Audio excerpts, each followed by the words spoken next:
Welcome, everybody. It's Trader Roundup. We're doing it to it. We're live.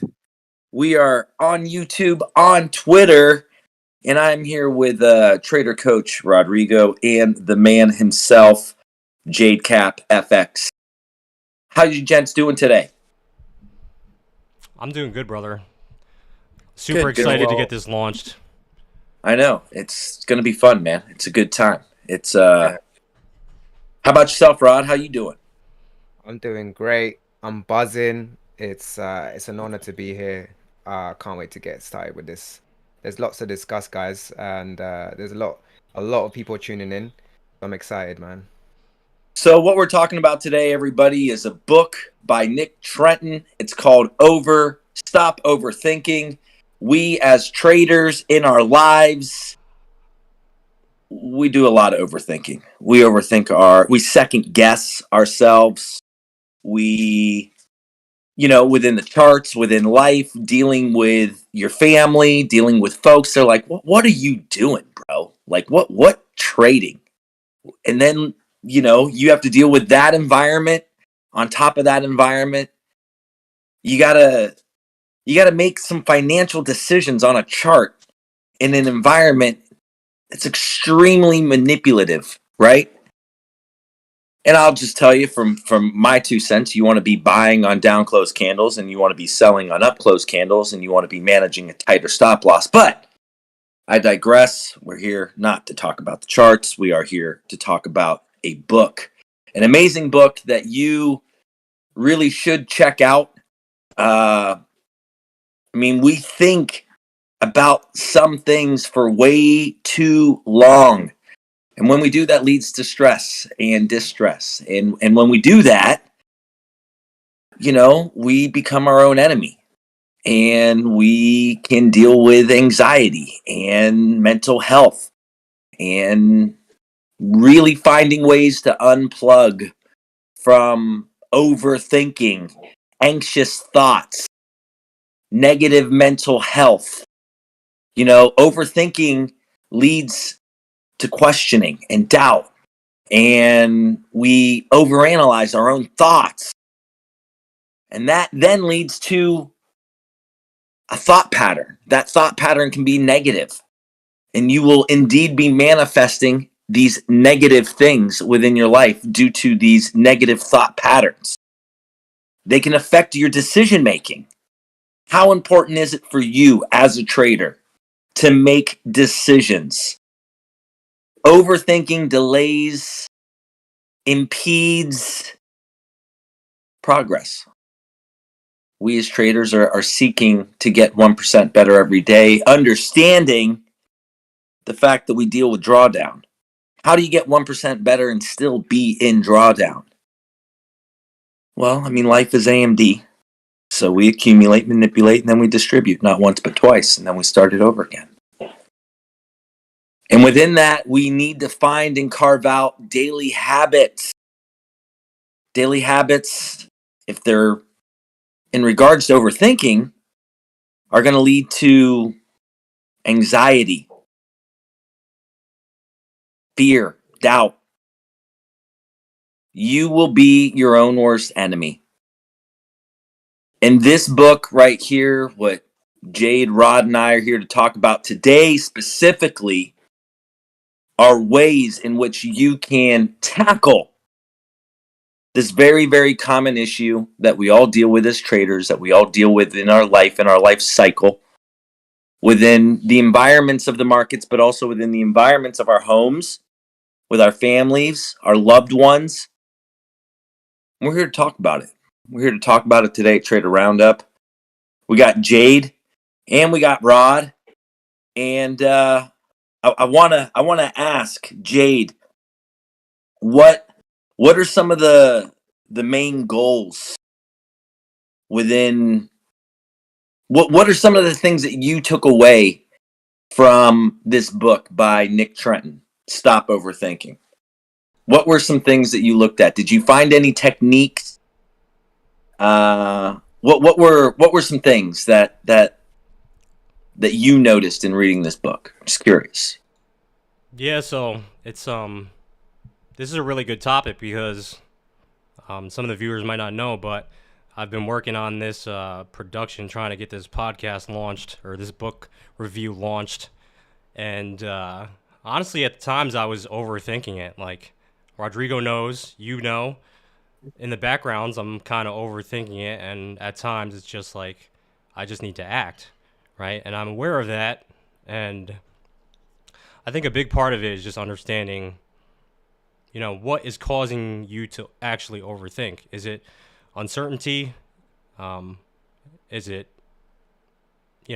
various things in your life that are, I guess, causing you to feel some type of way, and then, you're put into a position where you can't make a clear decision because now you have so many variables that you're trying to predetermine and, I guess, find a solution to, right? So I guess we'll kick it off on the next slide, really. So the main goal in releasing bodily and mental tension is to identify what is going on in your head when you overthink.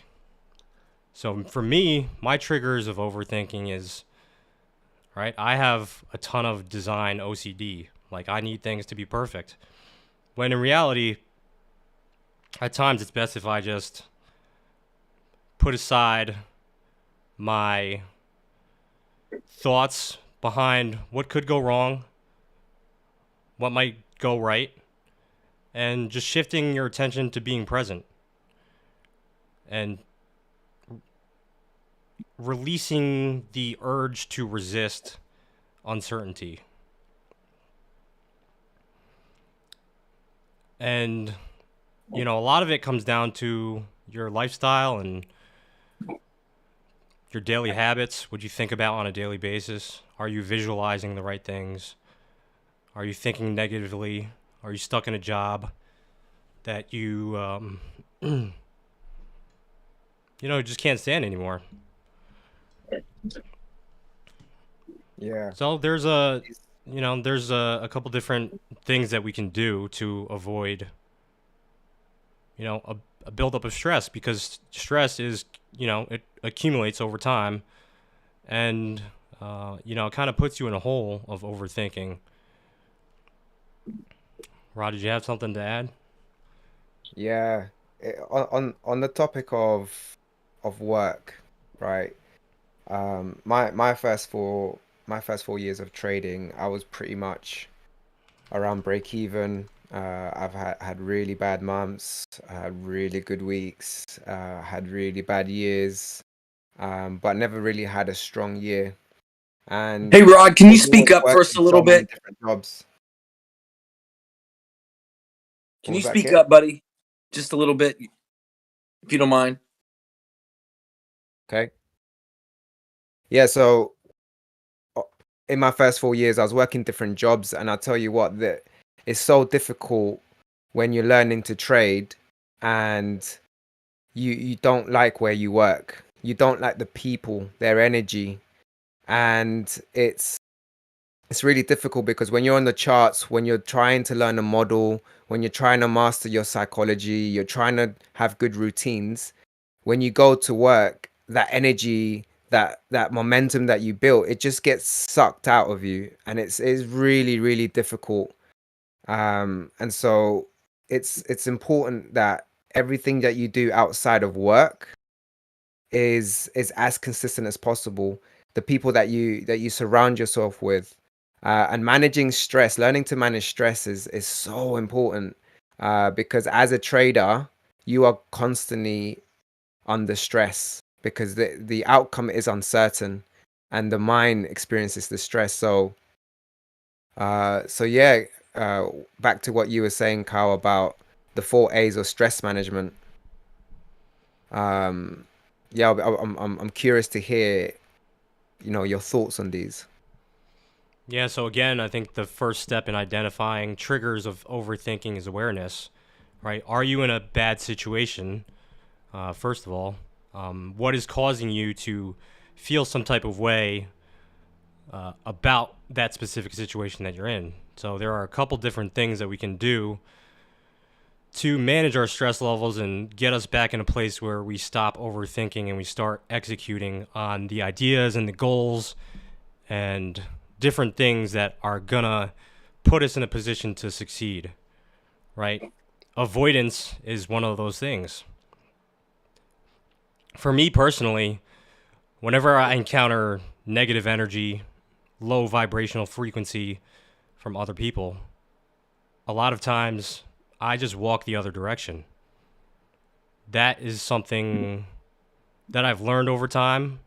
If you feed into negative vibrations, right, some of those vibrations get bounced back to you. Like the universe has a sign of telling you, you're in a negative spot. I'm going to feed you more negativity. And it's really a snowball effect on the way down. But if we can avoid these negative situations and start seeking positive environments, right, now you start attracting positivity in your life. So that brings us into altering. Right? If you can't avoid it, you need to learn how to alter your environment to remove the stressor. You can't avoid every stressful situation. That's the reality of life. Life is just uncertain. So you have to look for ways to change them by determining how they unfold. And if you can't alter your environment, well, you have to accept it. Acceptance comes from self-accountability. Is the environment that you're in some situation that you put yourself in? Right? And lastly, if you get to a point where you have done everything, you've avoided negative situations, you've tried to alter those negative situations into positivity, and you've accepted the situation that you're in, well, the last thing that you can do is adapt. Right? If you failed at the previous three, the only thing that's left to do is adapt to that situation. And that's where you change yourself to cope better with stress. So I have a question for you, Kyle. How did you adapt when you were working your job and you were trading and you started funded trading? How did you adapt during that period? Well, I think it came from a couple different people. I ran into you. I made friends with another gentleman in Canada who kind of put things into perspective for me.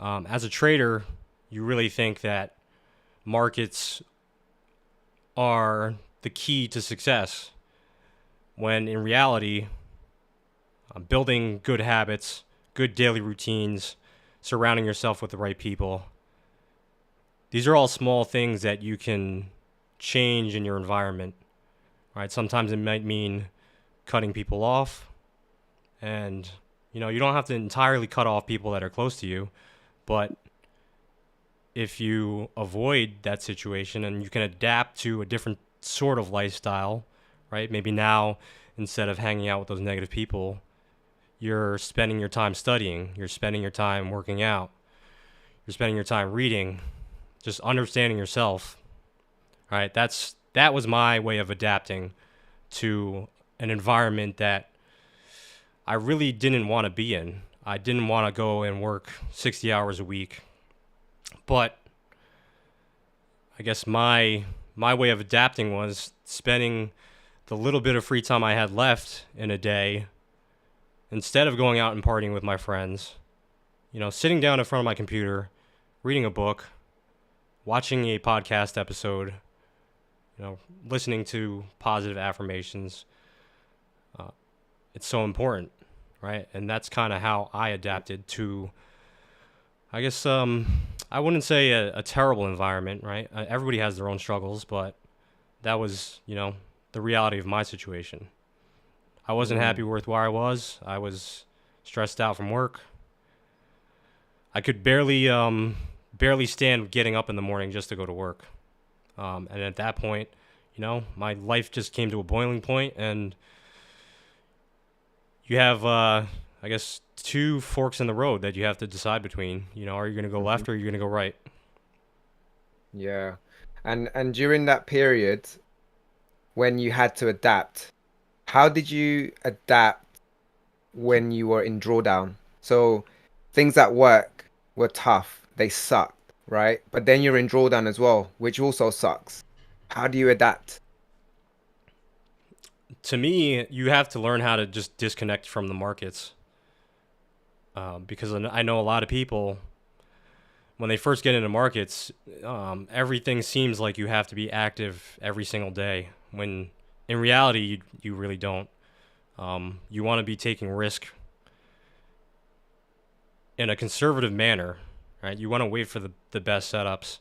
And if you're in emotional drawdown, if you're in financial drawdown, trying to be in front of the markets every single day can be a hindrance, right? So I find a lot of value in just getting up from my desk and going outside, right? Grounding yourself, spending time with family is so important.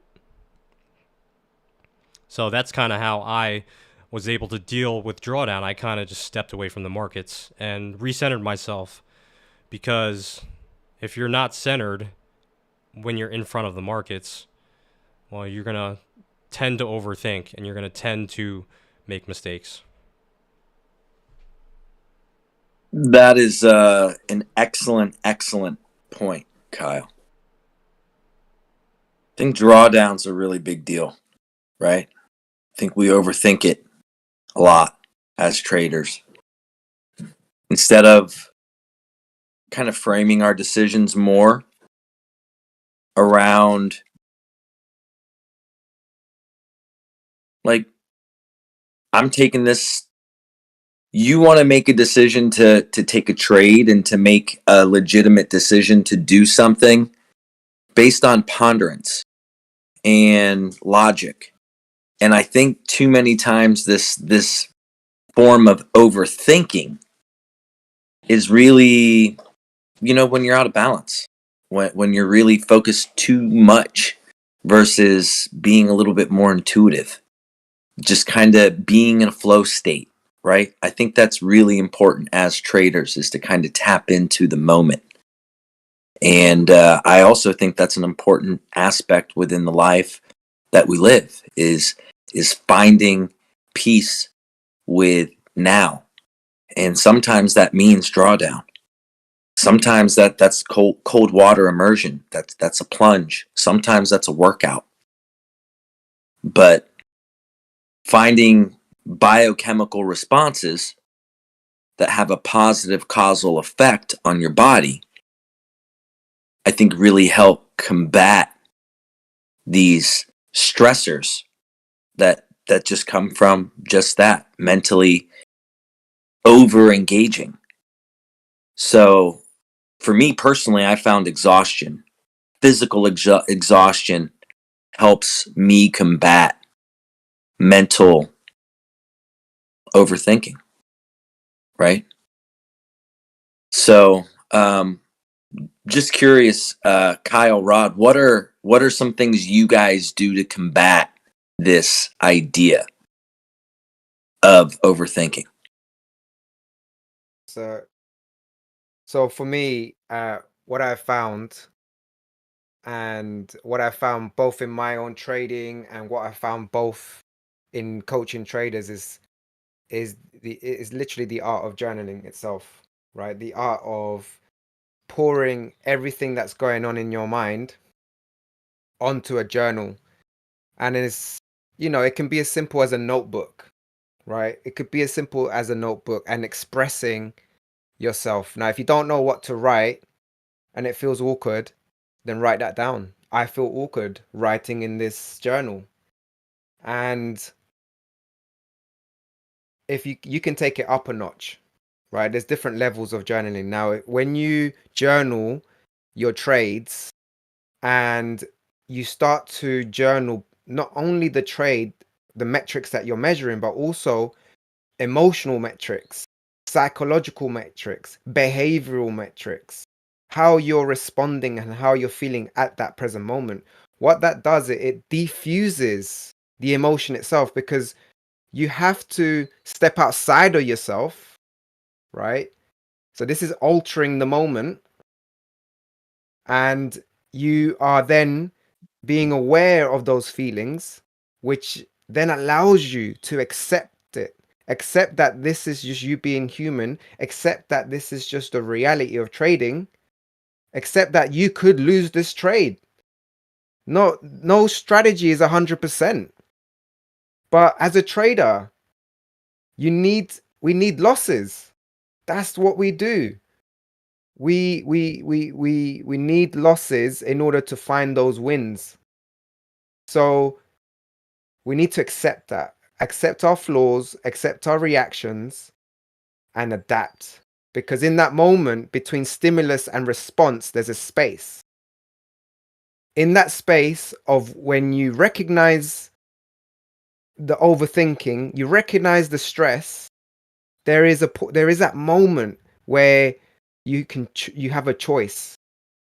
And that choice will determine whether you're going to follow your rules, follow your edge, or you're going to succumb to your emotion, to your impulsivity.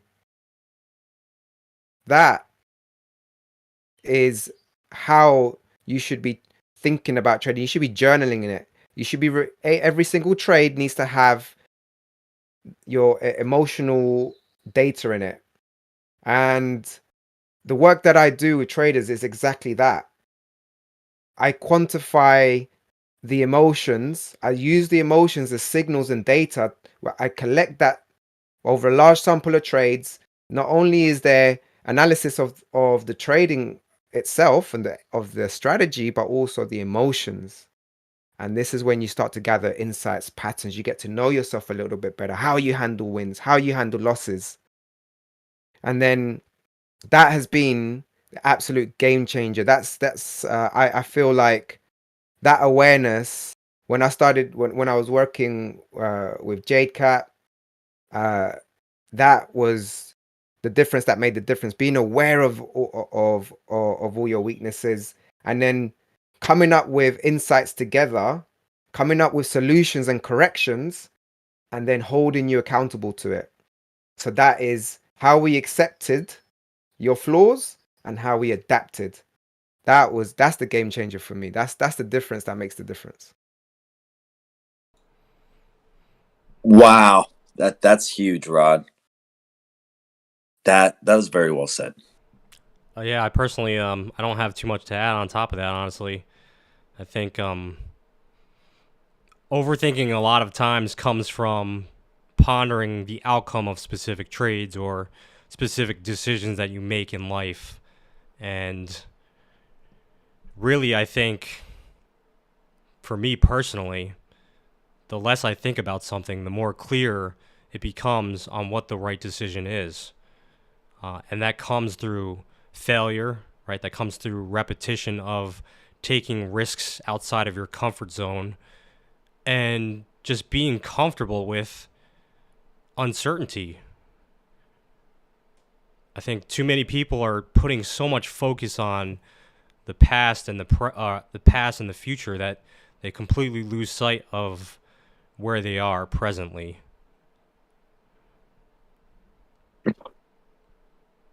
So well said. My goodness.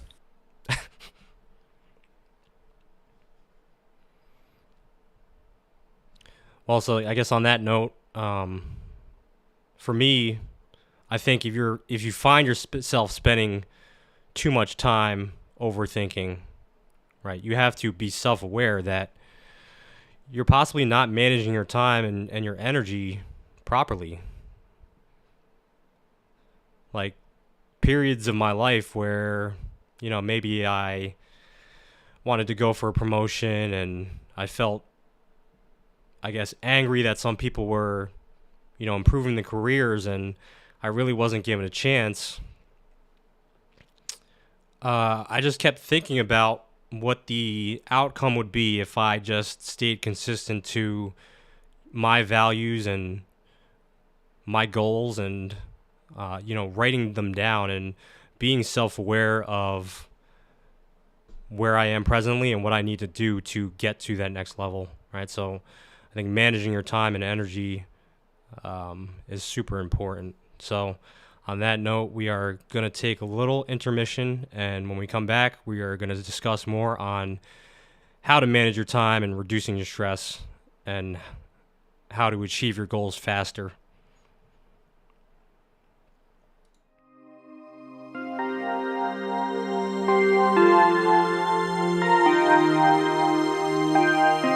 Out here on the street, I'm losing my way.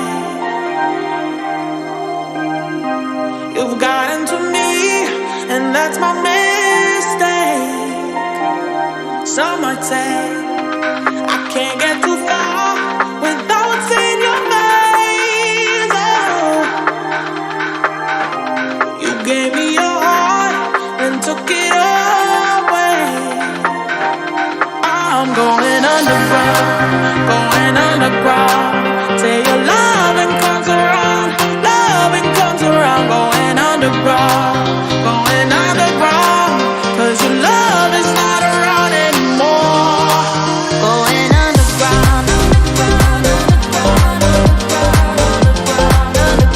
yeah, going underground.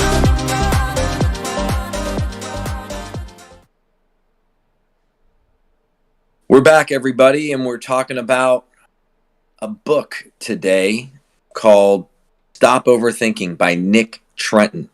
We're looking at techniques to relieve stress, to stop negative spiraling, things that might help you declutter your mind and to help focus on the present.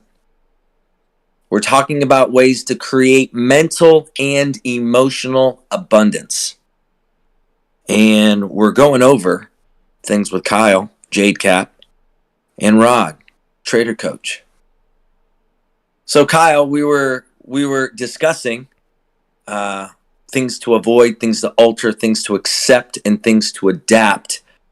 And I wanted you to pick it up right there, if you don't mind, and let us know. Rod had talked about journaling and the importance of journaling, you know, recording and understanding your stress levels, you know, not becoming overwhelmed within our own thought patterns, writing things down systematically. But within that regard, Kyle, what's up next? Yeah, so really what the focus is to be self-aware of your time, because time is extremely valuable, you know, especially as now entrepreneurs and people who have found success in the markets. I think poor time management can cause anxiety for a lot of people if they're not allocating all their time and energy towards the right activities, right? Like what are they focusing their time and energy on?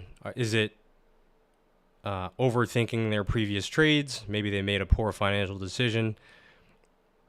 You know, maybe they're in a fight with their spouse, their friend, whatever the case is.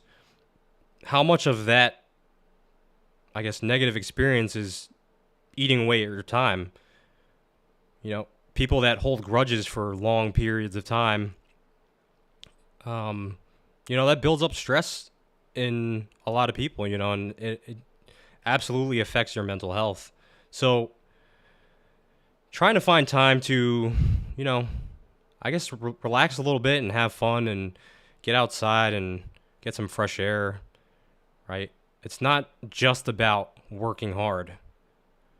And I think as traders, it's so easy to burn out because you're overthinking all the results that you're getting. And, you know, maybe you're looking on Twitter and seeing all these other traders have success that you currently cannot manifest for yourself, right? How much time are you thinking about somebody else's situation, right? Instead of focusing on your own situation, right? So structuring and managing your life, to me, is really what matters the most. You know, set some time aside to go out with your friends, to pick up a new hobby, right? For me personally, I used to love playing competitive paintball. That was kind of like my escape, really. Now I've gotten into golf, and I honestly did not see myself getting into golf, but You're getting old, bro. because it was the result of my job. Yeah, I'm getting old. Yeah. Bro, you did paintball? I did, yeah. I used to play competitive paintball. Not at like a super high division. We were just Division 3, but we did win a national championship in Tennessee, and like those were probably some of the best. National championship Yeah. paintball player, bro. Back in the day when I was younger, like I mean, we're talking. A lot of y'all probably weren't even a sparkle or a twinkle in your mom's eye just yet. I'm talking Right. 20 plus years ago. But I used to go into this field. Now, the way I played paintball was different than how I see the way it's being done more competitively, right? It was almost like the Revolutionary War, right? Yeah, like right. Like you we're weren't just standing in a spraying so line. much. You were in the woods. There was like this like tree house. If you got hit, you had to call hit. Oh yeah, so but you could only know what that competitive paintball scene is like. It's more regulated. It's on a really short field. It's very much a competitive sport, right? it's super it's time. awesome. Oh yeah, I loved it. And what made you get out of it, bro, after winning a national championship? Damn. See, I guess managing your time and energy, right? And I guess finances. Yeah. So when you start climbing the ranks of competitive sport, right? And that was something that there's no money in it, right? They're not paying me for a sponsorship. It was just a hobby that we were doing. So it started to eat up a lot of our weekends. We would be there Saturday, Sunday. We'd be, buying, I think, at least 2 cases per day, which is, a case of paint is about $60, right? So it's 2,000 paintballs, and, in a competitive environment, you're shooting those 2,000. You go through a lot of paintballs in a competitive environment. You're shooting, 2,000 paintballs maybe in a couple different points. Right. So see, that's the thing I was going to say. Like, when I played way back in the day, like, I mean, I think we had 178 feet per second kind of rule. If it was 180 feet per second, like, we would measure them out. Yep. But then we were only allowed to have one paintball in the air at a time. Oh, like, wow. that was the way we were playing.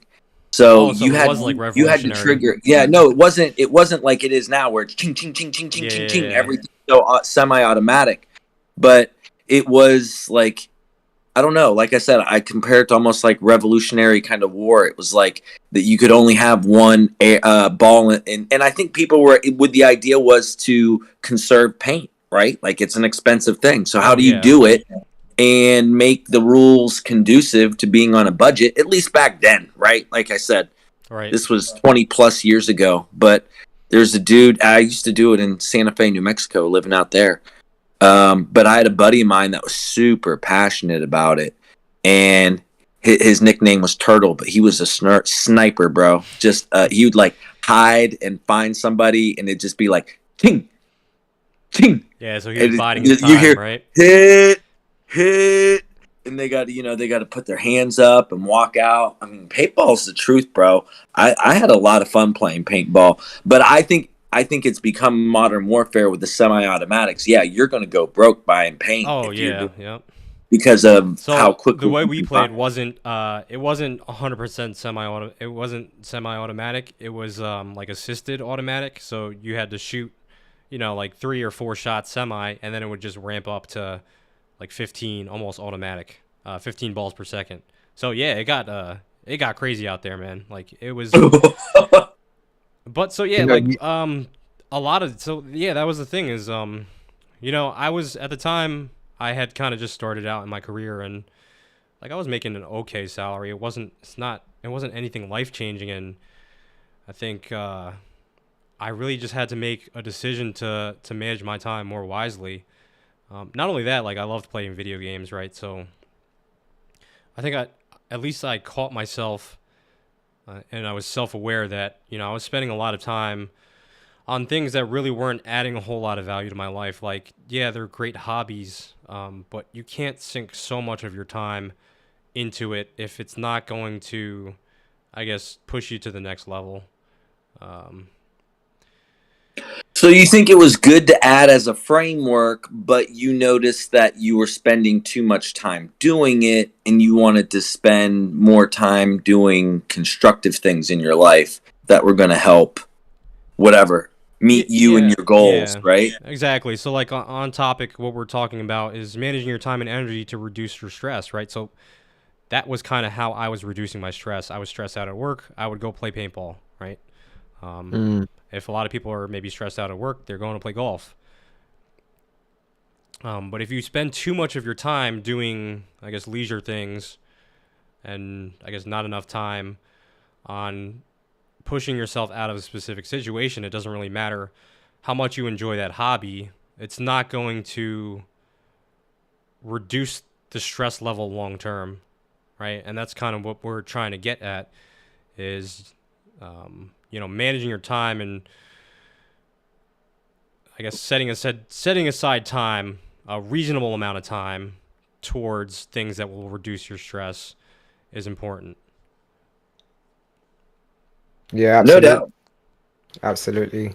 These organization, like that was the biggest stress in my life.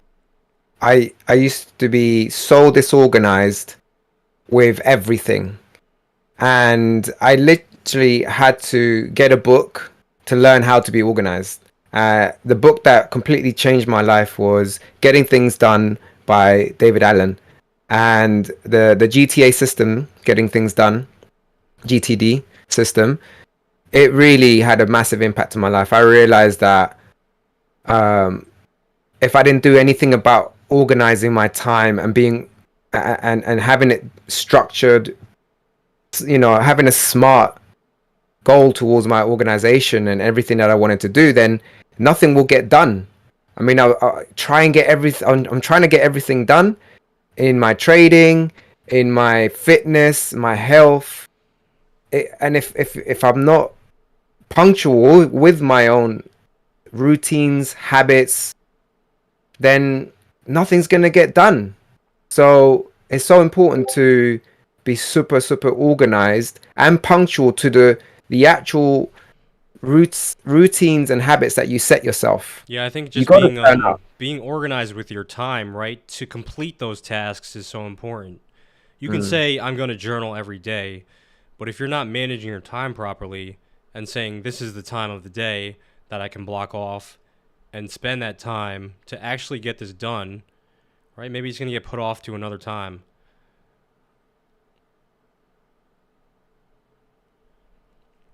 A really good point. So, talking about putting things off, procrastination, talking about managing time and energy, how to reduce stress to meet your goals. Like, what would you say are, I mean, we're talking about like time management is pretty kind of super extra important. What are some things that you guys do within your own kind of time management? And I'll start, and then I want to ask the question yourself. Like for me, I try and begin with the end in mind, and I try and think of what I want to get done, and then I try and work towards what I want to get done. So that works really well for me. Sometimes things get spontaneous, but if I know I've got a list of this is what I really want to achieve today, and I make it, something, maybe it has to do with being physical. I mean, I always break things down personally when I talk about goals. I mean, obviously you want SMART goals, but I break things down into physical, mental, emotional, and spiritual kind of levels within myself. So I try and look at, am I going to do 150 push-ups today? Am I going to do 100? Am I going to how many pull-ups do I want to get done today? Right? What am I going to eat today? How am I going to make it a point to eat well today? Right? Am I going to eat some steak and salad? Is it going to be more, water, coffee, juice? Am I making it a point? Do I give myself a reward and say, yeah, I'm going to have a beer tonight on a Friday night? I don't overdrink. I just have one. I mean, literally, 1 or 2 beers. That's it. Yeah, I mean, like what you're saying is just me. For me, I got to just say no. Like, Maybe it's Yeah, not. no, I Maybe it's get not that. saying no to somebody else, right? I just have to say no to myself. Like I could easily pick up a controller and just play video games for the next 10 hours today, right? But if it's not essential to what I'm trying to do, and if it's not aligning with my goals, then maybe I'm spending too much time doing that, right? Like if I have things to get done, maybe I time block, an hour for video games and kind of stay disciplined to managing my time like that. Because Are video games a thing that you really enjoy doing, bro? I do. Lately, I What's your haven't been as game? I'm just much. curious. I know it's. I used to. I mean, I have a daughter, Hmm. so I would play video games with her because she enjoyed playing video games. But as an older adult, I find them as a nice stress reliever, but a frivolous time. Like it's just a pursuit of time that just kind of drains me, right? Yeah. Like that's just my 2 cents. Being older, but I would play to play with my daughter, and at sometimes we would play for a whole weekend because that's what she wanted to do. Oh, But I think I talked with this with Rodrigo. I used to be huge into Call of Duty, and like a lot of my friends played Call of Duty. So at times we were up until the sun came up. And that was kind of like right around the time I was like a freshman in college. I had just lost my mother, so that was kind of like my escape. So yeah, dude, no. nowadays I really just I have a specific day where I play games with my brother, and if I have some free time, I'll play some games. But I guess being aware and feeling the disappointment in yourself when you're just in front of the screen all day long, because I've had those days where I just binge and play video games all day long, and at the end of the day, you're just like, wow, I really didn't get anything done. So you kind of feel guilty, you mean? Yeah, Like, you feel guilty, and then that builds up, mental stress. It does, and then you start overthinking things, and it's it's all full circle, really. Like if you're, if you feel guilty of how you spend your time, maybe try and approach it in a different manner. Yeah, for me, the best technique to get shit done and to stay organized is accountability. So for me, having people around me to go to the gym with, that's going to keep me accountable. That's going to help me turn up, be there on time, and get the job done. There are some days when I don't want to go, and I'm like, guys, I don't know if I can make it. And they'll message back saying, don't be a pussy, get yourself in the gym right now. I'm like, okay. And, I might be 30 minutes late. It doesn't matter. It's the act of going, even when I don't want to do it. Again, the same thing with oh, trading.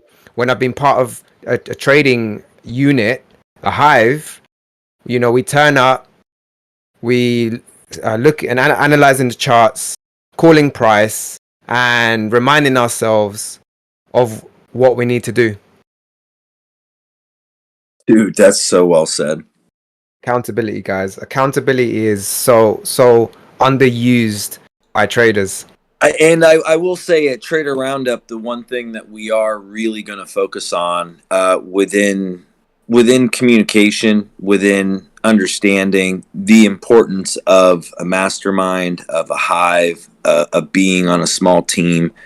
And a small team is just that. It's a small group of folks that come together and do exactly what Rodrigo's talking about, and that's hold each other accountable.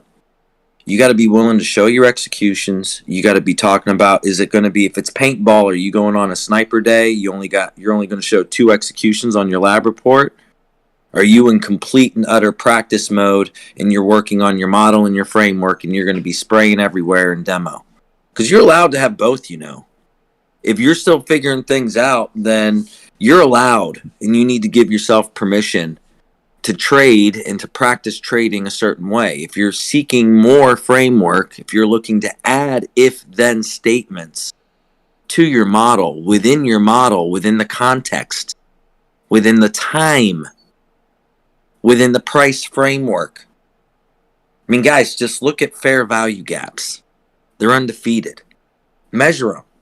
Measure them on a real high time frame and then dial into it. Do what ICT says, the micro fair value gap, that internal range liquidity. But you map it out from a really high time frame. Really high. I mean, for what it's worth, I like. So like what I did, which, with all these concepts and with all this information on markets out there, all right, it's so easy to get overloaded with all this data and all this information. You could fall into a rabbit hole where you're studying fundamentals and then you're studying technicals and you're watching the news and you're doing all these things, right? But for me personally, I think focusing on the fair value gap or just something specific. Yeah. Just focus on it one at a time, because if you start bringing in too many things, now you're kind of setting yourself up to overthink. Agreed. So well said.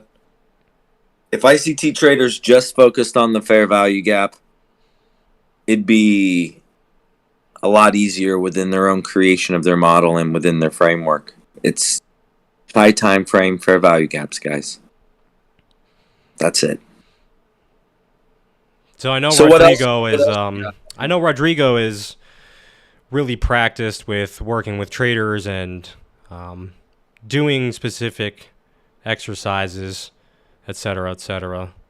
So Rodrigo, do you have any practical exercises that you bring us through? Like I have on the next slide a couple of them.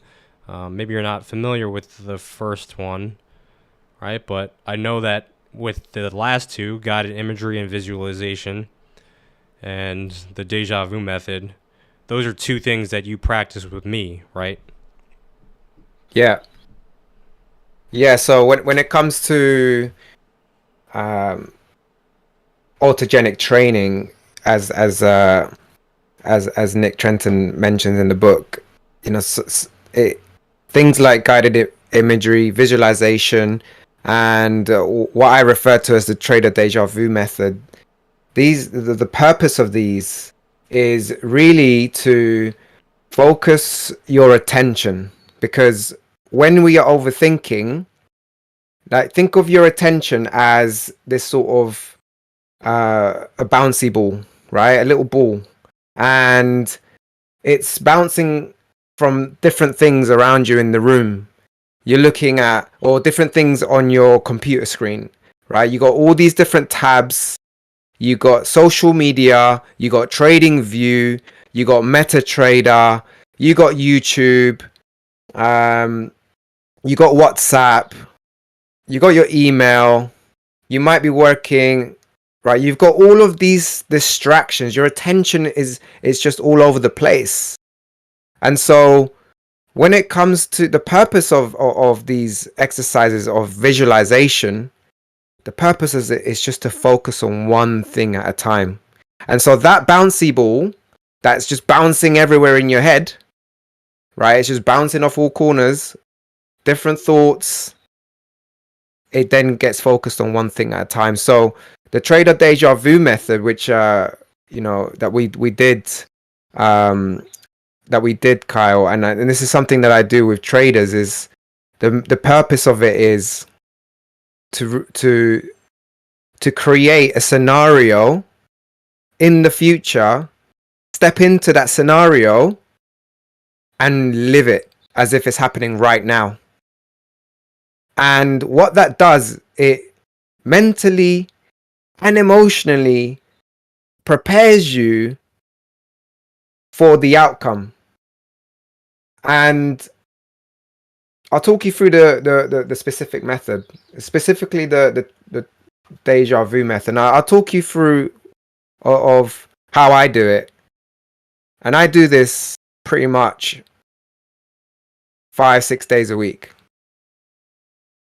And my morning routine is I'm in the gym at 6 Monday to Friday, and if it's on the weekend, I'm in the gym at 7. That's the time my gym opens, and that's the time my boys are there, my accountability partners, and we smash it out for 45 to 60 minutes, weight training mostly, And then we head to the sauna, and in that sauna, we relax. And I'm in there for 20 minutes.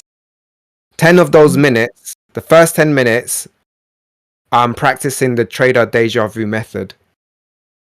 And it begins with some deep breathing.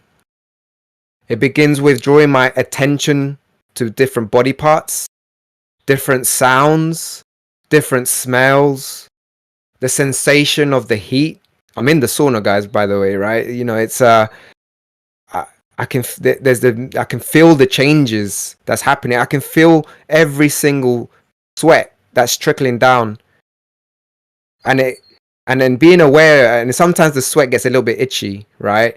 And I resist the urge to itch myself because I'm in this meditation practice. I'm visualizing, and so I'm even that detail of being aware of that droplet of sweat and that itch that it causes. I become aware of it. I give it attention, but I don't succumb to it. And then I begin with once I'm in that present moment, it's a very powerful place to be in, because I'm no longer thinking about the past.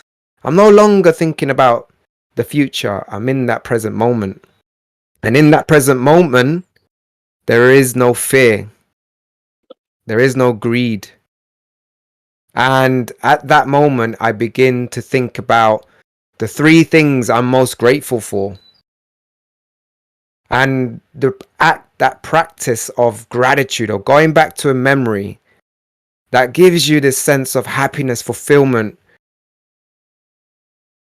This memory itself, you begin to visualize it as if you are reliving it. And for me, it's the day that I first held my daughter. And I remember it so clearly, so vividly, that every single time I step into that memory, I get tears. I'm so grateful for that moment. And I remember the words that I said to her and the promise that I made to her. I remember the smell. I remember everything. It was beautiful. And so it brings a smile to my face when I'm sitting there in the heat. And so when I'm in that zone of gratitude, I've got serotonin, endorphins, dopamine running through my body. I begin to visualize my day. So I spend maybe 3 to 5 minutes visualizing my day, from leaving that sauna, getting ready, doing the school run with my daughter, going back to the office, at home, and then I picture the entire New York session. I picture myself visualizing my entire trading plan. I visualize what I'm seeing on the screen. I'm visualizing the price action, the exact time I'm waiting for my setup. And I either visualize a loss or I visualize a win.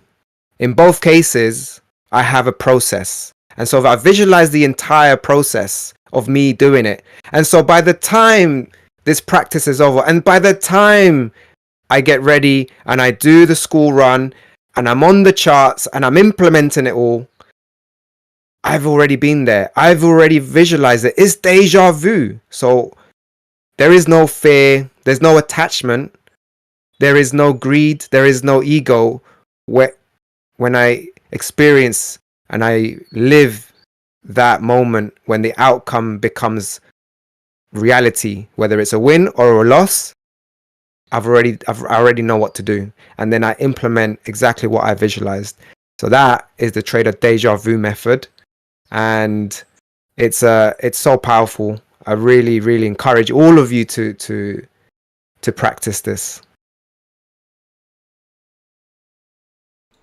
Yeah, I think what you said is so powerful, and I take a lot of inspiration from, I guess really legendary athletes: Kobe Bryant, Michael Jordan, Tiger Woods, right? And a lot of them visualize the shots that they're taking. So when it comes time to actually execute, it becomes second nature, right? So I think visualizing and then executing can be a practice in itself and an exercise in itself. Visualize yourself winning a trade. Visualize yourself taking your wife out to dinner, or your spouse, or helping somebody in need. Visualizing, maybe you get a promotion at work, or visualize buying your dream car, buying that home you want, or even getting yourself out of debt. Things like that to kind of guide you, so when the time comes around, you've already been there.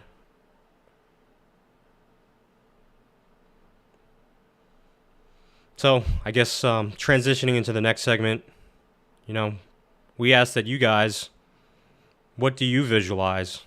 Like, what are your goals? What are you doing to practice them?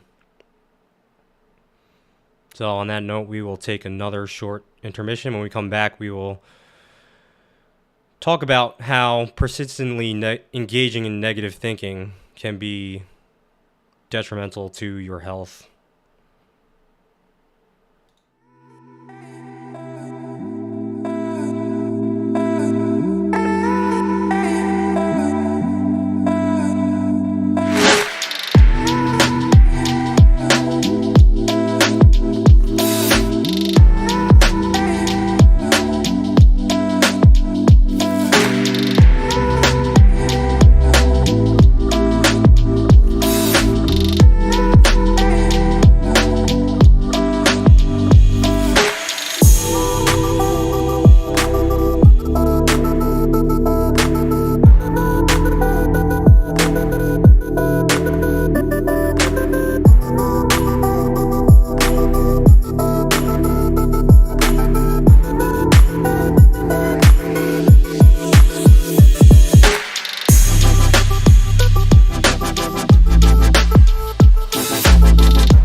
Welcome back, everyone. And, well, okay. Are we back in, guys? Yes, we're back. We're back, everybody. It's Trader Roundup. We're talking practical exercises. We're looking at the next slide here. We're going over things like guided imagery and visualization, the Trader Deja Vu method. We just went over a real powerful routine. When you combine physical exercise with mental training, it's uber important for you guys to combine both of these. Oh, we got a nice question here. But real quickly, guys, visualization, it's so huge and important. You need to close your eyes. You need to visualize. You need to see yourself in your mind's eye in the future. And you want to take now who you are, and you want to see and project who you are. And you need to spend a lot of time really thinking about that in intimate detail. All of the things that you really want to be, because you are the only ones that are going to put limit on yourself. If you think that you only deserve a certain amount of money from the market, that's all you're going to get. So you want to be able to visualize and create a trajectory for where you are going, both in life and where you're going as a trader. So, super important. Yes, man, Josh Hash agrees and says it's super important. Yeah. But anyway, guys, that needs to be a priority. And with that said, I want to get back and hand the slide in the conversation over to Jade. I'll be covering this one. Oh yeah, okay, or Kyle, my bad, or Rodrigo. I'm sorry. So, yeah, in regards to negative thinking, especially when it's persistent, the reason why it's persistent is because it's habitual. Okay,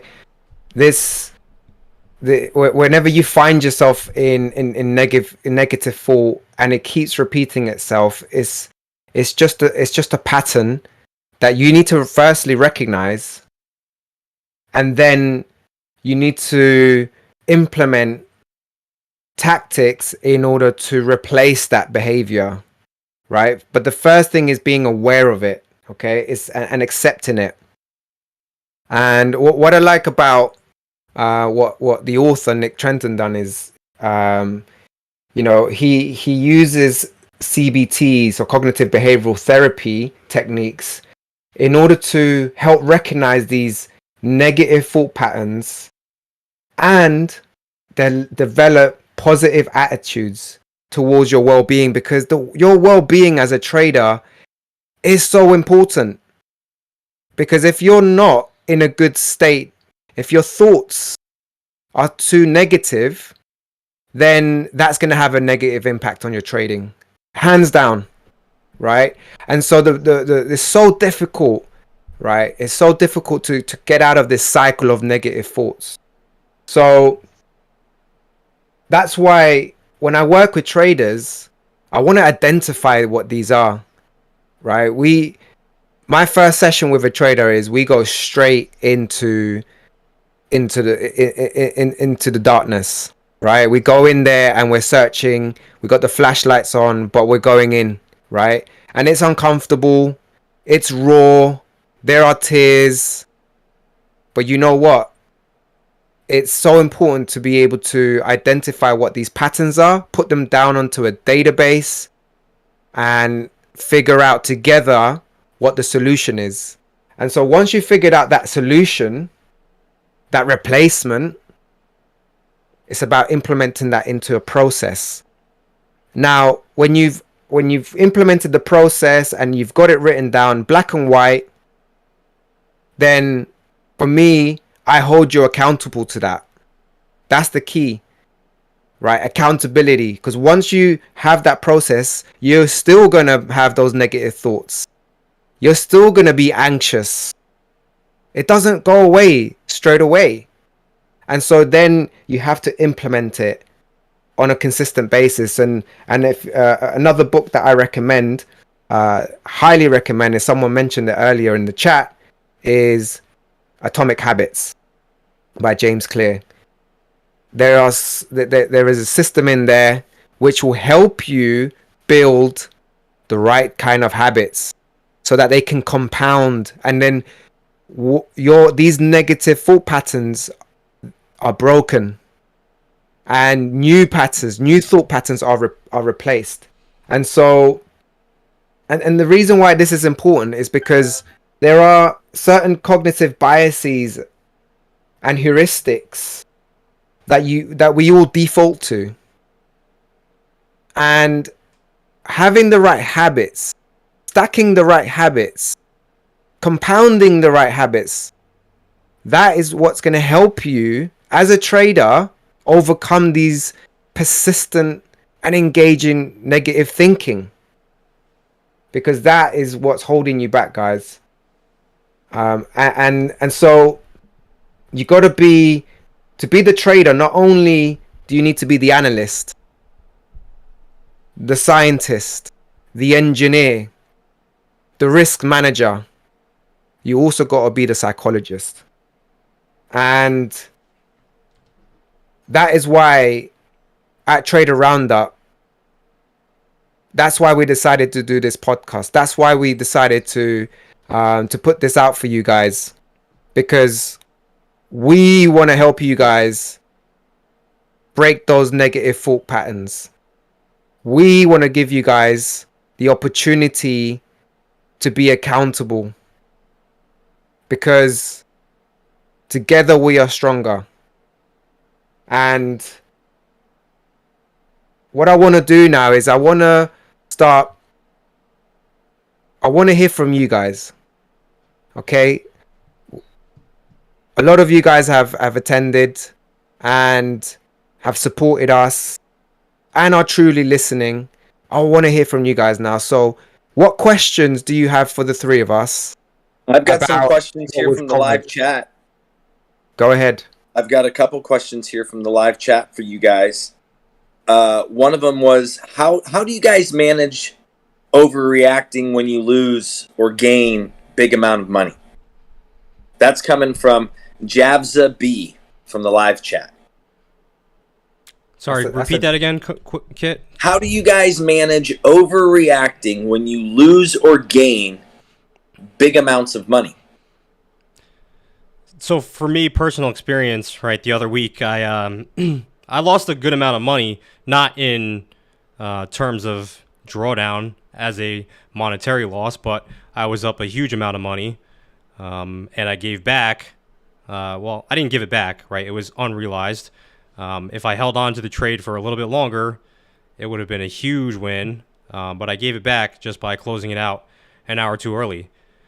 So my biggest thing is, in the past, I would, want to revenge trade and make it back because I missed out on the move. So what I do as an exercise is I just get up from my computer desk and walk away. Rodrigo always brings this up to me, right? And I believe it's his tagline, is reset, review, and recalibrate. If you're not giving yourself enough time to analyze how you feel after taking a large loss or getting a big win, right? You're either going to be operating on fear or greed. So you need to take some time away from your thoughts and from the markets to reset yourself and rebalance yourself.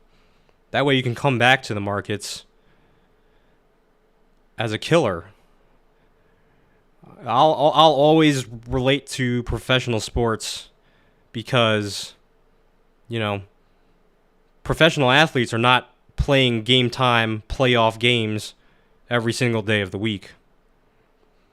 And as traders, it's so easy to fall into that idea of trading every single day. You don't have to trade every single day. Save your best performance for the playoffs. Like, you want to peak at the right time. And for me, I can only peak a couple times a week. So if I know I'm not going to be at my best, what I do is I just walk away. That was probably a little bit long-winded, and I know Rod probably has. That's a great answer. I love that analogy. I mean, you comparing it to sports, you comparing it to playoffs. I think ICT said something similar in a tweet. I couldn't agree more. This idea of practicing, if you want to be really good, you have to practice and you have to really hone in your skill. You have to be able to read price. You have to be able to analyze price, both as it's printing real time as well as in hindsight. I think those are two massively underrated skills that more traders need to just focus on. And I think you're right. And if you can be willing to disengage from the market completely at some point in stage within the day or the week, if you can focus on really trading in demo and kind of practicing seeing where price is going to go within the framework of your models, then when you really have that high probability setup coming from your high time frame analysis, then that's when you're looking for go time, right? And you don't really need too many of those when you're right. Mm-hmm. So yeah, you want to take the sniper approach, not the shotgun approach. All right, shotgun approach is accuracy by volume, whereas sniper approach is precision. That's so well said, bro. And that's survival. coming from one of the most successful funded traders on Twitter right now, guys. So you might want to pay a little bit of attention to what he's saying. Less is more, and sniper entries versus spray and pray. Yeah. Got a question here from Kurt for Kyle. You've had an amazing week. How do you know when enough is enough? How do you know when to step away, pat yourself on the back, so to speak, and reward yourself? That's a hard question because it comes down to you being content with it. And honestly, I guess being around people that had a lot of wealth, right? They we're top 1%ers, you can definitely fall into that trap of not being content with what you have.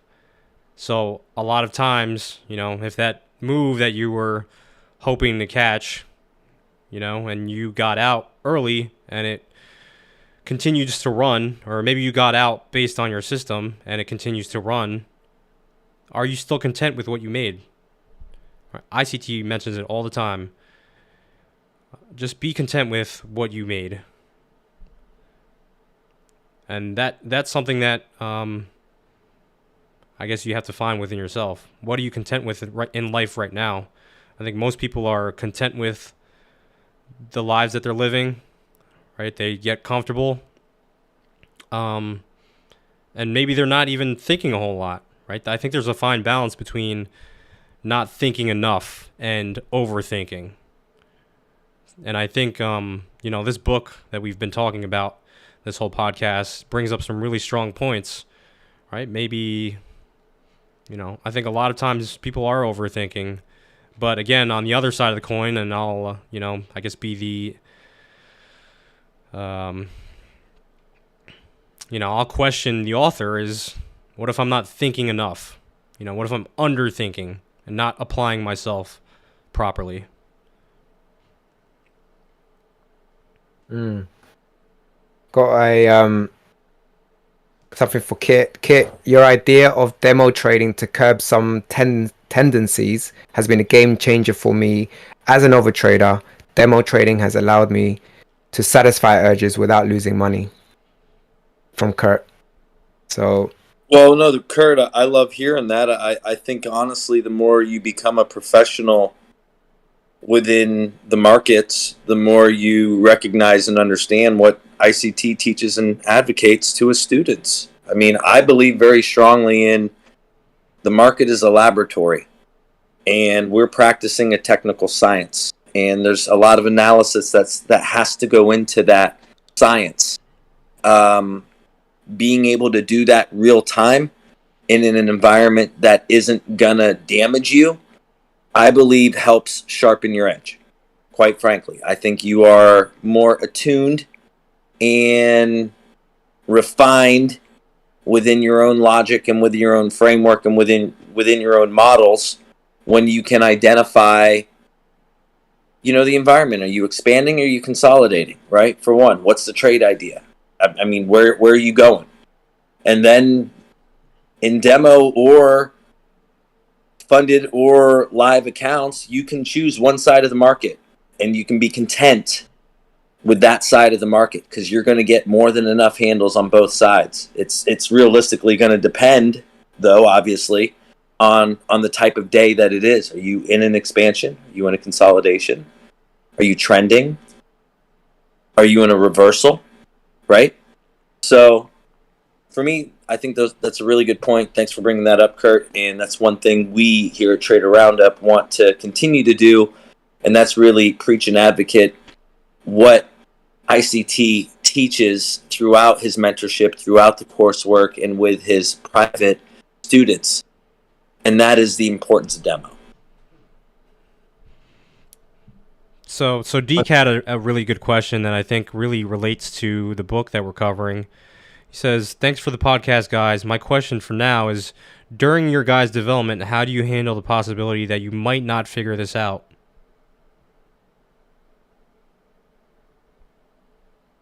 That's a great question. I mean, I think that comes from within, personally. I think that comes from within. Is this something for you? Are you meant to be a trader? Are you willing to put in the time?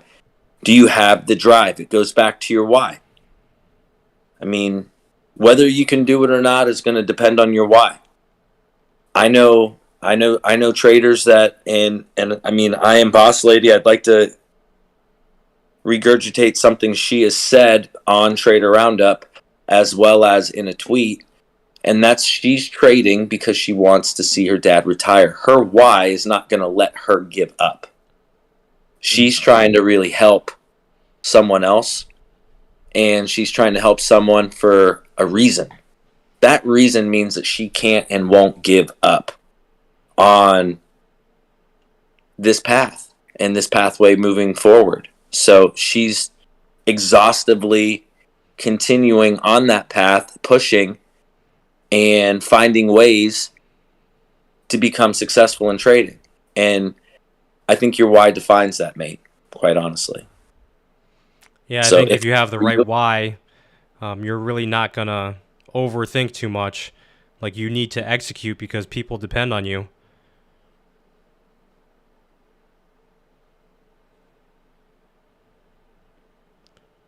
Yeah, 100%. Having a vision, having a clear vision, and setting and starting with the end in mind.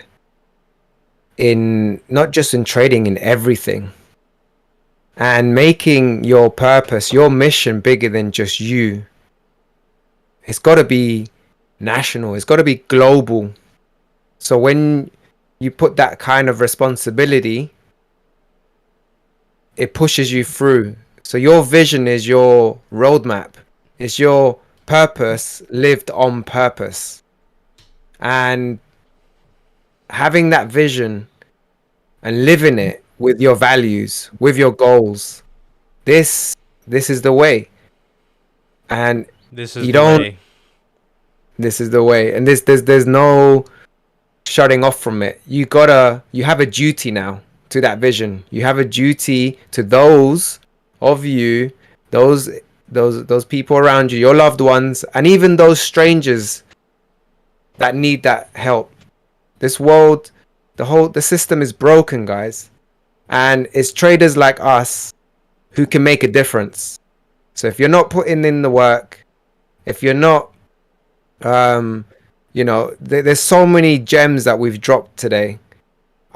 You gotta go back to this episode. You gotta take notes. You gotta engage with us, because you gotta really, really do this. There's and you gotta really commit to it. You gotta surround yourself, because we rise by lifting others. And so I encourage each of you as well to go to the traderroundup.com website and join the movement. Because what we're planning on doing is to be able to continue to give you guys the knowledge, the guidance, the roadmap. So I encourage you guys to go to www.traderroundup.com and join the movement.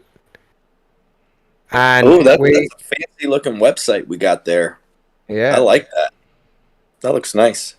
We're just collecting just names and emails so far, and we're asking you guys some questions. Do you want to? Yeah, just like how we have some questions from the audience. Mm-hmm. Right, so because that's going to help us for future podcast episodes. That's going to help us. Yeah, we want to know what you guys are overthinking. Yeah. What are you struggling with? Are you thinking about this too much? Are you not spending enough time and energy on the right things?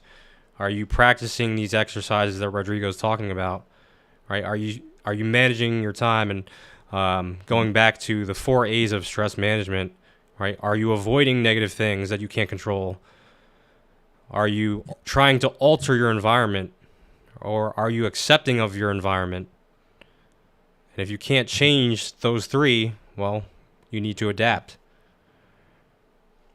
All right, so I think Ito's got a really good question. At what point do you suggest a more intimate mentoring for both execution and psychology?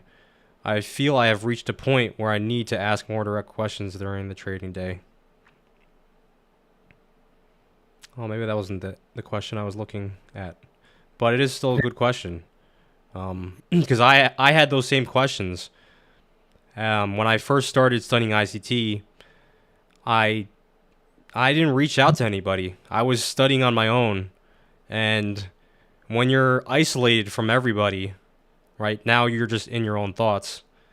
So, again, being in your own thoughts can be positive at times, but if you don't have the right guidance, right, with something as stressful as trading is, you're going to tend to overthink because you don't know what it takes to become a successful trader. So until I started reaching out to other successful traders, I was kind of just in my own thoughts. And that was, a detriment to me because I had so many questions and I was overthinking so much. But yeah, I think reaching out to people is so important, and it's kind of the goal of, Kit running Twitter Spaces and us trying to do this podcast is just provide a platform for people to reach out to us and where we can provide value to you guys. C Rosecap asked, do you have any regrets from things that you had to sacrifice, or what would you have done differently to get where you are now? Good question. Ooh, that's a big one. The word regret. I'll jump in. I know the questions towards you. We'll just go in the circle, right? Go through the round table. But regrets from things you had to sacrifice, or would you have done differently to get where you are now? Wow. I'll just say I had to sacrifice two lives, which I think really equate to two wives, or vice versa. But I don't know if I regret. No, I mean, I can't say that. There definitely are regrets. But on the journey as a trader, I mean, I wouldn't be where I'm at if life hadn't played its hand out the way that it did. So that idea of maktub, of it is written, from The Alchemist, I think in order for us to fulfill our destiny, there are times in which we have to go through drawdown. And I think that drawdown, and when you're in that manipulation phase of AMD, can feel a lot of times like regret before you really hit your distribution. And for me, personally, yeah, I got regrets. But I wouldn't change a thing. I wouldn't. How about you, Kyle? I always thought about the regret of not seeing something through all the way. So for me, I always knew, or I had an inkling, that I could become a profitable trader. And if I didn't continue to try and become a profitable trader, that regret would outweigh any of the decisions that I would make. Because that's something that you're going to carry for the rest of your life if you really think this is something that you can do. And, I guess create generational wealth, free up your time ultimately. And not so much the monetary reward, but being able to spend more time with your family members and your friends is priceless. You can't put a price tag on that. So for me, I don't have any regrets. I think if I didn't pursue this with as much energy as I have, even the last 2 days, I think I've gotten 4 hours of sleep trying to put the production of this podcast on YouTube together, right? This is the format of what we're doing right now is so much like Twitter Spaces, but I didn't want to leave anything on the table. I didn't want to have to, I guess, co-host this podcast with you and be regretful that I didn't put in enough work, because I think, when it comes to visualization, right, this is what I visualize the podcast to be, and I kind of just work diligently towards that. Dude, and I just want to say kudos to you, because you're taking this and you're bringing it to a whole other level, right? Like this is tech. This is us kind of in a new version of ourselves, right? And in that goal of trying to get 1% better every day, you've really set the bar high in the amount of work that you've done to get us to this point. So I want to say thank you and also kudos, brother. I mean, you've done a great job. We got to figure some things out on Twitter, where and how that'll work out. But I mean, the way it's coming across on YouTube right now is beautiful, and then it'll be recorded and it'll be easy to share for people to go back and watch. So the really nice thing that you put together here, Kyle, is I think you really have leveled up the game. So kudos to you. All your work is respectfully acknowledged, and I think it's going to bring us, as our own mastermind, our own team, going to bring us to a whole other level. So again, thank you for all the hard work you've done. The hardest ones are the first. So again, kudos. Thank you, man. Appreciate you. I really can't wait to see where where Trader Roundup goes. I think you've already started something, a movement behind profitable traders reaching out to each other and supporting each other and providing a platform that is, I guess, our trader version of AA. Yeah, that's a way of looking at it. So like we can't wait to share some of the things we have planned with you guys. Hopefully some in-person events, maybe a long bike ride through the Northeast or Ohio would be one of them. A trader retreat where, we're pushing you guys to the physical and mental limits, and you're rewarded at the end of it. You're rewarded with a sharper mindset, a group of friends, right? A network of traders, because we rise by lifting others. And that is a way of life. That is a way of life. It is. This is the way. This is the way.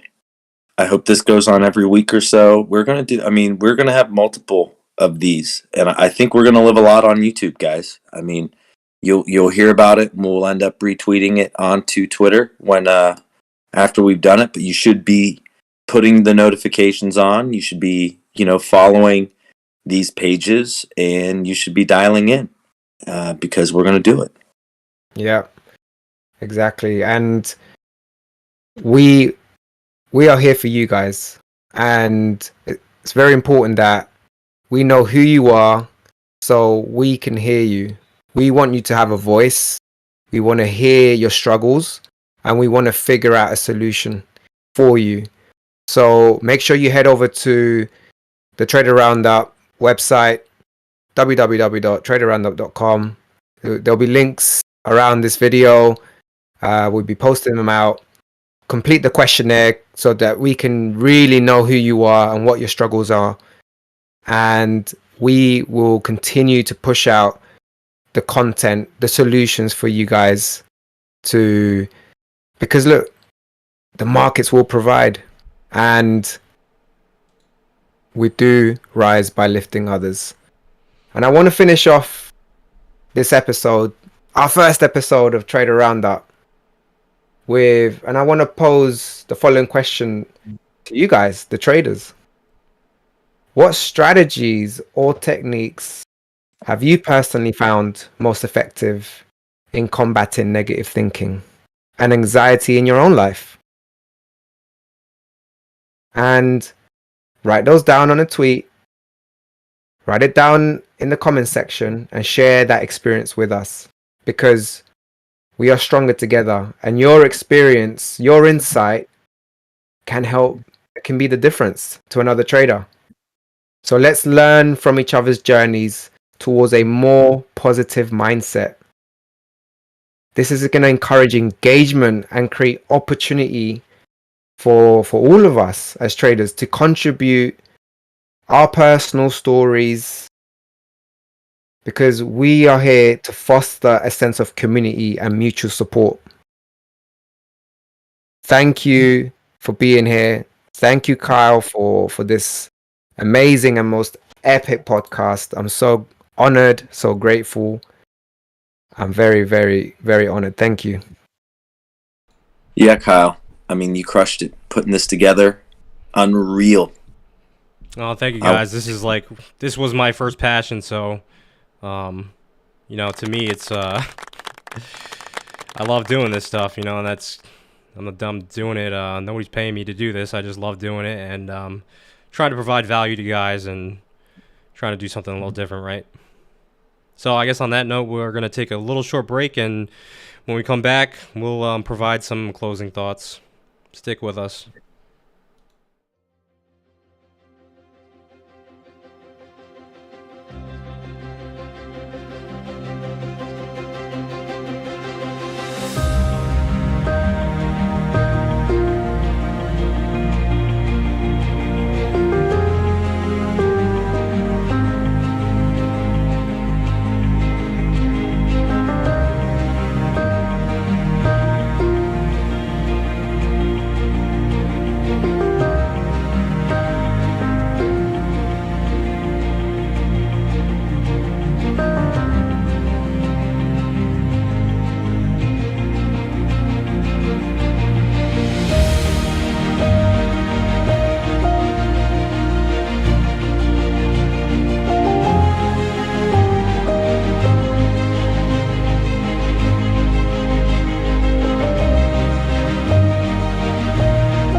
So, guys, we are back. It is Trader Roundup.